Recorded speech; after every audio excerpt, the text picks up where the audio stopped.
सभी श्रोताओं का हार्दिक अभिनंदन है। आज के प्रकरण 9 में आप सुनने जा रहे हैं परमानंद मग्न भक्त और उनकी ईश्वर के साथ प्रेम लीला। छोटे महाशय बैठो। मैं अपनी जगन माता से वार्तालाप कर रहा हूँ। मैंने अत्यंत श्रद्धा के साथ कमरे में चुपचाप प्रवेश किया था।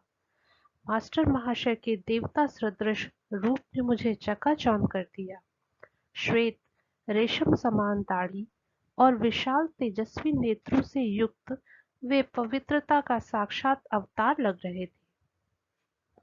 ऊपर की ओर उठा हुआ उनका चेहरा और जुड़े हुए हाथ देखकर मैं समझ गया कि उनके पास मेरे उस प्रथम आगमन ने उनकी अर्चना में बाधा डाली है। उस समय तक मुझे जितने धक्के लगे थे, उन सब से बढ़कर तीव्र धक्का उनके स्वागतपूर्ण सरल शब्दों से लगा। माँ की मृत्यु के कारण हुए विरह दुख ही मैं दुख की पराकाष्ठा मानता आ रहा था। अब अपनी जगन माता से विरह की भावना मेरी आत्मा को अवर्णनीय यातना देने लगी। विलाप करते हुए मैं जमीन पर गिर पड़ा। छोटे महाशय, शांत हो जाओ। संतवर को सहानुभूतिपूर्ण दुख हो रहा था। किसी अगाध समुद्र में असहाय छोड़ दिए गए मनुष्य की तरह अपने बचाव का एकमात्र उपाय जानकर मैंने उनके चरणों को कसकर पकड़ लिया। महात्मन, आप मध्यस्थता करें। जगन माता से पूछिए कि क्या मुझ पर उनकी कृपा दृष्टि होगी। इस प्रकार की मध्यस्थता का वचन सहज ही नहीं दे दिया जाता। अतः महात्मा चुप रहने पर बाध्य हो गए। मुझे समस्त शंकाओं से परे विश्वास हो गया था कि मास्टर महाशय वहाँ जगन माता से घनिष्ठता के साथ वार्तालाप कर रहे हैं। यह सोचकर मैं अत्यंत अपमानित महसूस कर रहा था कि मेरी आंखें जगन माता को देख नहीं सकती थीं, जिन्हें अभी इस समय भी उस संत की निर्मल दृष्टि निहार रही थी। निर्लज्जतापूर्वक उनके चरण पकड़े हुए और उनके सौम्य विरोध को अनसुना करते हुए मैं बार-बार उनकी मध्यस्थता की कृपा की याचना उनसे करता रहा। मैं परम प्रिय माँ तक तुम्हारी प्रार्थना पहुँचा दूँगा। मास्टर महाशय ने आखिर हार कर सहानुभूतिपूर्वक धीरे से मुस्कुराते हुए कहा। क्या शक्ति थी उन शब्दों में कि मेरा मन विरह व्याकुलता से तुरंत मुक्त हो गया। महाशय, अपना वचन याद रखिए। माँ का संदेश पाने के लिए मैं पुनः शीघ्र ही आपकी सेवा में उपस्थित हो जाऊंगा। एक क्षण पूर्व ही दुख और सिसकियों से मेरा जो कंठ स्वर अवरुद्ध हुआ जाता था, अब आशा की आनंद ध्वनि से मुखरित हो रहा था। लंबे नीचे उतरते उतरते लंबे जीने से उतरते उतरते स्मृति अतीत की स्मृतियों से मेरा मन भर आया। 50 इमहर्स्ट स्ट्रीट के इसी घर में जो अब मास्टर महाशय का आवास था, किसी समय मेरा परिवार रहा करता था। यहीं मेरी माँ की मृत्यु हुई थी। स्वर्गवासी माता के लिए यहीं पर मेरा मानवीय हृदय पीड़ित हुआ था और यहीं पर आज जगन माता के विरह में मेरी आत्मा विद्ध हो उठी थी। मेरे शोक विह्वल मन की वेदनाओं और अंततः मेरी निरामयता की मौन साक्षी बनी यही वे पुनीत दीवारें थीं। घर जाते हुए मेरे पांव उत्सुकतावश जल्दी जल्दी उठ रहे थे। अपनी छोटी सी अटारी में मैं 10 बजे तक एकांत में ध्यान करता रहा। उष्ण रात्रि का अंधकार अचानक एक अद्भुत दृश्य के समान प्रकाशमान हो उठा। दिव्य आभायुक्त जगत जननी मेरे सामने खड़ी थी। मधुर स्मित करता उनका मुखारबिंद परम सौंदर्य का मूर्त रूप था। सदा ही मैंने तुम्हें प्रेम किया है, सदैव मैं तुमसे प्रेम करती रहूंगी। उनका दिव्य स्वर अभी वातावरण में गूंज ही रहा था कि वे अदृश्य हो गई। दूसरे दिन प्रातःकाल सूर्य ने क्षितिज पर अभी झांकना आरंभ ही किया था कि मैं मास्टर महाशय के घर पहुंच गया। हृदय विदारक स्मृतियों से जुड़े उस घर की सीढ़ियां चढ़कर मैं चौथी मंजिल तक उनके कमरे के सामने पहुंच गया। बंद दरवाजे की मूठ पर एक कपड़ा लिपटा हुआ था, जो शायद इस बात का संकेत था कि वे एकांत चाहते हैं। मैं दरवाजे के सामने दुविधा में खड़ा था कि इतने में मास्टर महाशय ने स्वयं ही दरवाजा खोल दिया। मैंने उनके पूज्य चरण कमलों को प्रणाम किया। दिव्य उत्साह उल्लास को छिपाते हुए मैंने विनोद भाव में अपना मुख गंभीर बना लिया। महाशय, आपने आपके संदेश के लिए मैं आया हूँ। मैं मानता हूँ कि अति भोर में ही आ गया हूँ। क्या प्रिय जगत जननी ने मेरे विषय में कुछ कहा? नटखट छोटे महाशय। इसके अतिरिक्त उन्होंने कुछ भी नहीं कहा। स्पष्ट था कि मेरी गंभीरता का नाटक प्रभावी नहीं था। इतनी गूढ़ता, इतना छल क्यों? क्या संत कभी सीधी बात नहीं करते? मैं शायद थोड़ा चिढ़ गया था। क्या मेरी परीक्षा लेना अनिवार्य है? उनकी शांत आंखें समझदारी और विवेक से भरपूर थीं।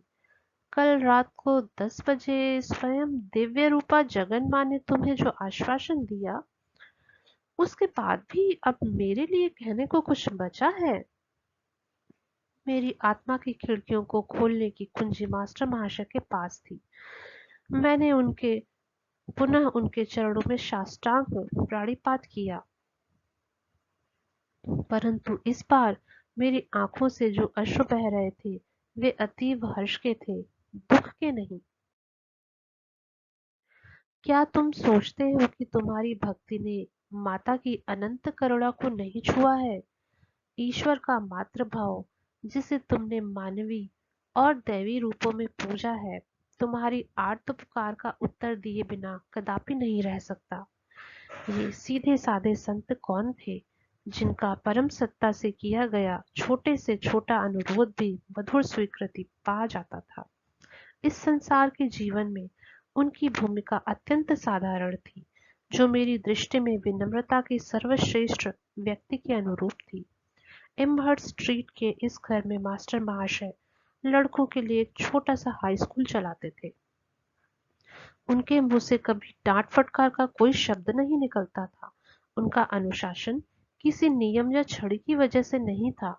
इन सादगी युक्त कक्षाओं में सच्चा उच्च स्तर गणित सिखाया जाता था, और सिखाया जाता था प्रेम का रसायन शास्त्र, जिसका पाठ्य पुस्तकों में कभी कोई उल्लेख भी नहीं मिल सकता। अगम्य प्रतीत होने वाले नीरस उपदेशों की अपेक्षा आध्यात्मिक संसर्ग के द्वारा ही वे अपने ज्ञान का प्रसार करते थे। जगत जननी के विशुद्ध प्रेम में वे इतने चूर रहते थे कि मान अपमान की बाह्य औपचारिकताओं की ओर उनका कोई ध्यान नहीं रहता था। मैं तुम्हारा गुरु नहीं हूँ, तुम्हारे गुरु थोड़े समय बाद आएंगे, उन्होंने मुझसे कहा। उनके मार्गदर्शन में प्रेम और भक्ति के रूप में तुम्हें मिले ईश्वर की अनुभूतियां उनके अगाध ज्ञान की अनुभूतियों में रूपांतरित होती चली जाएंगी। प्रतिदिन दोपहर ढलते ढलते मैं एम्बर्ट स्ट्रीट में उनके घर पहुंच जाता। मुझे मास्टर महाशय की उस दिव्य चषक की चाह रहती, जो इतना लबालब भरा हुआ था कि उसकी बूंदें प्रतिदिन मेरे ऊपर छलकती थीं। पहले कभी भी इतने भक्ति भाव से मैं नतमस्तक नहीं हुआ था। अब तो मास्टर महाशय के चरण स्पर्श से पुनीत हुई भूमि पर केवल चलने का अवसर मिलने को भी मैं अपना सौभाग्य मानने लगा। महाशय, कृपया इस चंपक माला को धारण कीजिए। मैंने यह खास आपके लिए बनाई है।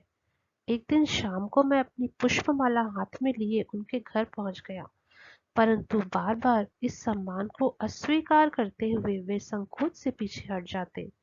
मेरे दुख का अनुभव करते हुए अंततः उन्होंने मुस्कुराते हुए उसे स्वीकार कर लिया। चूंकि हम दोनों ही माँ के भक्त हैं, इसलिए इस शरीर में वास करने वाली माँ के प्रति अपनी श्रद्धा के रूप में तुम वह माला इस देह मंदिर को पहना सकते हो। उनके विशाल स्वभाव में कहीं तनिक भी जगह नहीं थी कि अहंकार अपना पग जमा सके। कल हम मेरे गुरु के वास से सदा के लिए धन्य हुए दक्षिणेश्वर के काली मंदिर चलेंगे। मास्टर महाशय ईसा सदृश गुरु श्री रामकृष्ण परमहंस के शिष्य थे। अगले दिन सुबह दक्षिणेश्वर तक की 4 मील की यात्रा हमने नाव से तय की। काली के 9 गुंबदों वाले मंदिर में हमने प्रवेश किया, जहाँ माँ काली और शिव की मूर्ति अति कौशल से निर्मित चांदी के चमकदार सहस्त्रदल कमर पर विराजमान है। मास्टर महाशय आनंद से प्रफुल्लित तो उठे। वे अपनी प्रियतम माँ के साथ अथक प्रेम लीला में मग्न थे। जैसे जैसे वे माँ का नाम जपते जा रहे थे, मेरा आनंदित मन मानो उस सहस्त्र दल कमल की तरह ही सहस्त्र धाराओं में फूट पड़ रहा था। कुछ देर बाद हम दोनों उस पुण्य भूमि में टहलते टहलते झाऊ के झुरमुट में जाकर रुक गए। उस पेड़ की विशेषता स्वरूप इससे झरने वाला मधुर रस मानो मास्टर महाशय के झरते अमृत का प्रतीक था। उनका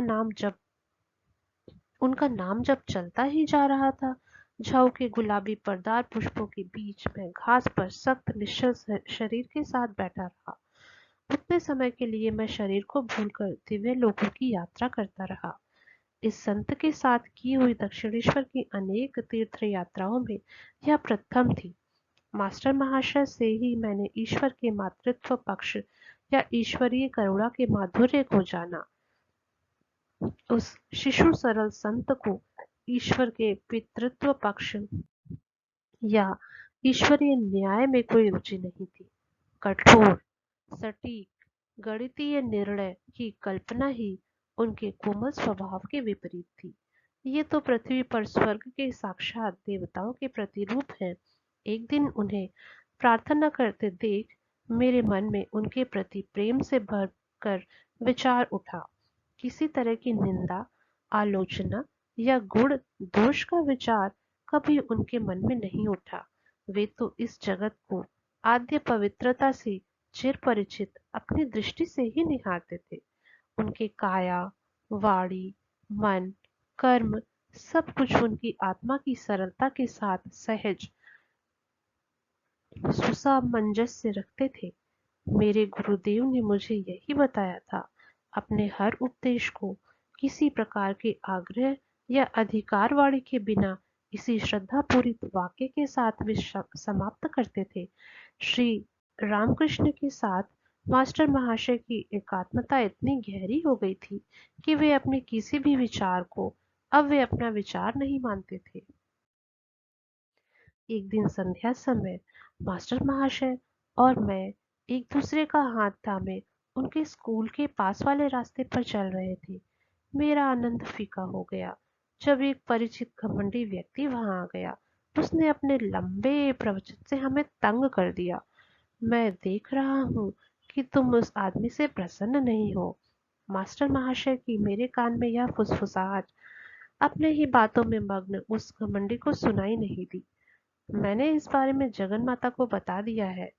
उन्हें भी हमारी दुखद परिस्थिति का ज्ञान है। उन्होंने वचन दिया है कि जैसे ही हम उस लाल मकान के पास पहुंचेंगे, वे इस व्यक्ति को एक आवश्यक काम की याद दिला देंगी। मेरी दृष्टि उस मुक्ति स्थल पर लगी रही।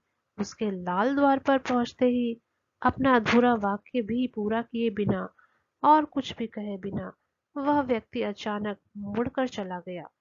विक्षुब्ध वातावरण में फिर से शांति छा गई। एक अन्य दिन मैं हावड़ा रेलवे स्टेशन के पास अकेला ही टहल रहा था। एक पल के लिए मैं एक छोटे से मंदिर के पास खड़ा हो गया और वहां ढोलक करताल के शोर में जोर जोर से कीर्तन करते लोगों को मन ही मन कोसने लगा। केवल मुंह से तोते की तरह प्रभु का पवित्र नाम लेते रहने वाले इन लोगों के कीर्तन में भक्ति का कितना अभाव है, मैं मन ही मन सोच रहा था। अचानक मास्टर महाशय को तेज कदमों से अपनी ओर आते देखकर मैं विस्मित हो गया। महाशय, आप यहाँ कैसे? उस संत ने मेरे प्रश्न की ओर कोई ध्यान न देकर सीधे मेरे मन के विचार का उत्तर दिया। क्या यह सच नहीं है छोटे महाशय कि प्रभु का नाम किसी भी मुख से क्यों न निकला हो मधुर ही लगता है, चाहे वह मुख अज्ञानी का हो या ज्ञानी का। उन्होंने स्नेहपूर्वक एक हाथ से मुझे अपने अंक में भर लिया। उनके जादू के गलीचे पर सवार होकर मैं तुरंत जगन जननी के दयामय सानिध्य में पहुंच गया। क्या तुम कुछ बायोस्कोप देखना चाहोगे? एक दिन अपराह्न को एकांत प्रिय मास्टर महाशय के यह प्रश्न सुनकर मुझे थोड़ा आश्चर्य हुआ। उस समय भारत में चलचित्र को बायोस्कोप कहते थे। मैं सहमत हो गया। किसी भी कारण से क्यों न हो, उनके सानिध्य में रहने का आनंद मेरे लिए पर्याप्त था। द्रुत गति से चलते हुए थोड़ी ही देर में हम कोलकाता विश्वविद्यालय के सामने स्थित बगीचे में पहुंच गए। मास्टर महाशय ने दीघी जलकुंड के पास स्थित एक बेंच की ओर इशारा किया। यहाँ कुछ देर बैठते हैं। मेरे गुरुदेव ने मुझे बताया था कि जब भी कोई जलाशय दिखाई दे तो ध्यान करना चाहिए। यहाँ यह शांत जल ईश्वर की विराट शक्ति का स्मरण कराता है। जिस प्रकार जल में सभी वस्तुओं का प्रतिबिंब पड़ता है, उसी प्रकार संपूर्ण ब्रह्मांड विश्व चैतन्य में प्रतिबिंबित होता है। मेरे गुरुदेव प्रायः यह कहते थे। थोड़ी देर बाद हम विश्वविद्यालय के एक कक्ष में गए। यहाँ एक लेक्चर चल रहा था। बीच बीच में स्लाइड से चित्र भी दिखाए जा रहे थे, किंतु यह लेक्चर और स्लाइड शो दोनों ही समान रूप से अत्यंत नीरस थे। तो ये है वह बायोस्कोप जो मास्टर साहब मुझे दिखाना चाहते थे। मैं अधीर हो उठा था, परंतु चेहरे पर उकताहट का कोई भाव लाकर मैं मास्टर साहब को दुखी नहीं करना चाहता था। इतने में वे चुपचाप मेरे ओर झुके। मैं देख रहा हूँ छोटे महाशय, ये कि तुम्हें यह बायोस्कोप अच्छा नहीं लग रहा है। मैंने यह बात जगत जननी को बता दी है और उन्हें भी हम दोनों से पूर्ण सहानुभूति है। उन्होंने मुझसे कहा है कि अभी बिजली की रोशनी बंद हो जाएगी और तब तक पुनः नहीं जलेगी जब तक हम दोनों यहाँ से खिसक ना ले। जैसे ही मेरे कान में चल रही उनकी यह फुसफुसाहट समाप्त हुई, कक्ष में अंधेरा छा गया। अब तक ऊंची आवाज में जोर जोर से व्याख्यान दे रहे प्रोफेसर महोदय की वाणी विस्मय से एक पल के लिए रुक गई और फिर उन्होंने कहा, इस कक्ष की विद्युत प्रणाली में कुछ गड़बड़ मालूम होती है। इतने समय में मास्टर महाशय और मैं उस कक्ष के द्वार से बाहर निकल चुके थे। बरामदे से जाते हुए मैंने पलटकर पीछे देखा तो फिर उस कक्ष में फिर से रोशनी हो रही गई थी। छोटे महाशय, उस बायोस्कोप से तुम निराश हो गए थे, परंतु मैं समझता हूँ कि तुम्हें दूसरा बायोस्कोप अवश्य पसंद आएगा। मास्टर महाशय और मैं विश्वविद्यालय भवन के सामने एक फुटपाथ पर खड़े थे। उन्होंने हृदय के साथ स्थान पर मेरी छाती पर धीरे से थपकी दी। उसी के साथ मुझ पर एक अद्भुत स्तब्धता छा गई, जैसे आधुनिक बोल पर टॉकीज यदि ध्वनि यंत्र में कुछ खराबी आ जाए तो मूक चलचित्र बन जाते हैं। उसी प्रकार विधाता के हाथ ने किसी अगम्य चमत्कार के द्वारा जगत के सारे कोलाहल का गला घोट दिया। पदयात्री, ट्राम गाड़ियां, मोटर कारें, बैलगाड़ियां, लोहे के चक्कों वाली घोड़ा गाड़ियां सब बिना कोई आवाज किए इधर से उधर आ जा रहे थे। मैं अपने पीछे दाएं बाएं के सभी दृश्य को वैसे ही देख रहा था जैसे अपने सामने के दृश्य, मानो मेरी दृष्टि सर्वव्यापी हो गई हो। कोलकाता के उस छोटे से हिस्से की समस्त गतिविधियों का परिदृश्य मेरे समक्ष बिना कोई आवाज किए जैसे किए चल रहा था। राख की पतली परत के नीचे नजर आने वाली अग्नि की दीप्ति के समान मंदिम प्रभा सारे परिदृश्य में व्याप्त थी। मेरा अपना शरीर उस परिदृश्य में विद्यमान अनेक परछाइयों से अधिक कुछ भी नहीं लग रहा था। फर्क सिर्फ इतना था कि मेरे शरीर की परछाई निश्चल थी, जबकि अन्य सभी परछाइयां बिना किसी आवाज के इधर उधर आ जा रही थी। कई लड़के जो मेरे मित्र ही थे मेरी ओर आए और चले गए। यद्यपि उन्होंने मेरी ओर सीधे देखा, परंतु उसमें पहचान का कोई संकेत तक नहीं था। इस अद्वितीय मूक नाट्य ने मुझे एक अवर्णनीय आनंद से विभोर कर दिया। मैं किसी आनंदामृत के झरने से जी भरकर अमृत पान कर रहा था। अकस्मात मेरी छाती पर पुनः मास्टर महाशय का कोमल आघात हुआ। जगत का कर्ण कर्कश कोलाहल मेरी अनिच्छुक श्रवण इंद्रियों पर टूट पड़ा। मैं लड़खड़ाया, जैसे किसी अत्यंत नाजुक स्वप्न से निष्ठुरतापूर्वक जगा दिया गया हो। वह दिव्य मदिरा मेरी पहुंच से बाहर हटा दी गई थी। छोटे महाशय, मैं देख रहा हूँ कि यह दूसरा बायोस्कोप तुम्हें अच्छा लगा। वे मुस्कुरा रहे थे। मैं कृतज्ञतावश उनके सामने भूमि पर माथा टेकने के लिए झुक गया। अब तुम मेरे साथ यह नहीं कह कर सकते, उन्होंने कहा। तुम जान गए हो कि भगवान तुम्हारे देह मंदिर में भी स्थित है। मैं जगन माता को तुम्हारे हाथों के माध्यम से अपने चरणों को छूने नहीं दूंगा। यदि किसी ने सीधे साधे विनम्र मास्टर महाशय को और मुझे उस समय उस भीड़ भरे फुटपाथ से दूर जाते देखा होगा, तो उसे अवश्य ही संदेह हुआ होगा कि हम दोनों नशे में धुत हैं। मुझे लग रहा था कि संध्या के प्रकाश की रंग बदलती छटाएं भी हमारी ही तरह ईश्वर के नशे में डूबी जा रही थी। तुच्छ शब्दों में उनकी महा कृपा का वर्णन करने का प्रयास करते हुए यह विचार मेरे मन में आए बिना नहीं रहता कि क्या मास्टर महाशय और अन्य संत जनों को जिनसे मैं मिला था उस समय यह ज्ञात होगा कि अनेक वर्षों परांत मैं एक पाश्चात्य देश में बैठकर उनके भगवत भक्ति रस से ओतप्रोत जीवन की गाथाएं लिखूंगा। उन्हें उनका इसका पूर्व ज्ञान हो तो मुझे कोई आश्चर्य नहीं होगा। न ही मैं यह सोचता हूँ कि मेरे पाठकों को होगा, जो यहाँ तक मेरे साथ रहे हैं।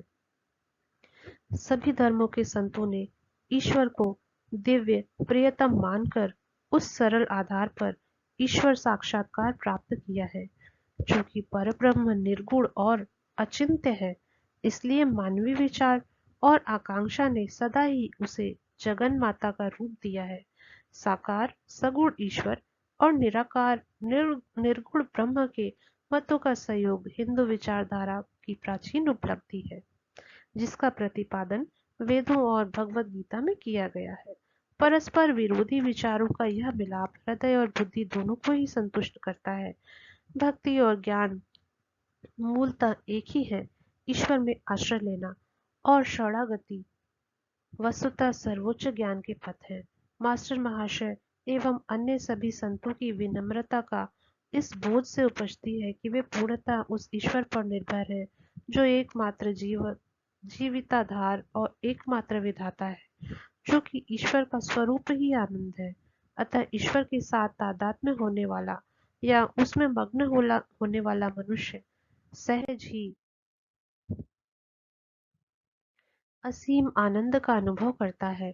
आनंद उन सब चीजों में सर्वप्रथम और सर्वोपरि है जिनके लिए आत्मा और इच्छा शक्ति तड़पती है। सभी युगों के संतों ने शिशु सुलभ भाव से जगन माता को प्राप्त किया, और उन सभी ने कहा कि उन्होंने सदा ही जगन माता को उनके साथ खेलते पाया। मास्टर महाशय के जीवन में महत्वपूर्ण और महत्वहीन अवसरों पर भी इस दिव्य खेल की अभिव्यक्तियां स्पष्ट हुई। ईश्वर की दृष्टि में कुछ भी छोटा या बड़ा नहीं होता। यदि छोटे से परमाणु को बनाने में ईश्वर ने अपनी अतिशय सूक्ष्मदर्शिता के औचित्य को न लगाया होता, तो क्या आकाश अभिजीत और स्वाति नक्षत्रों जैसे गौरवशाली रचनाओं को धारण कर पाता? महत्वपूर्ण और महत्वहीन का भेद प्रभु के लिए निश्चय ही अज्ञात है, कि कहीं एक सुई के अभाव में पूरा ब्रह्मांड ही रह जाए। प्रकरण 9 संपूर्ण। जय श्री राम।